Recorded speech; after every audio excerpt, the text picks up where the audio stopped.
Sakinaka police स्टेशनच्या anti narcotics टीमने एका महिलेला 101 ग्रॅम मेफेड्रॉनसह अटक केली होती।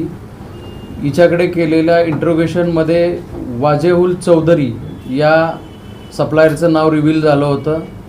या गुन्ह्याच्या तपासामध्ये या सप्लायरला सुद्धा साकीनाक्याच्या टीमने अटक केली। त्याच्याकडे केलेल्या तपासामध्ये हा वाजेहुल चौधरी गुजरात राज्यामध्ये जिथे मॅन्युफॅक्चरिंग युनिट चालवत होता तिथे साकीनाका पोलीस स्टेशनच्या टीमने रेड केली आणि या कारवाईमध्ये 20 किलो मेफेड्रॉन आणि इतर केमिकल्स तसेच मेफेड्रॉन बनवण्यासाठी लागणारे वेगवेगळे ॲपरेटस वेगवेगळ्या वस्तू या जप्त केलेल्या आहेत। या कारवाईमध्ये जप्त केलेल्या एकूण सीझरची किंमत ही 75 कोटी रुपये आहे।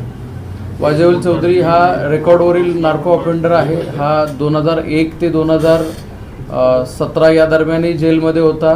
त्यानंतरही दुसऱ्या एका मेफेड्रॉनच्या केसमध्ये हा जेलमध्ये होता आणि या केसचा पुढचा तपास साकीनाका पोलीस स्टेशनमार्फत करण्यात येत आहे।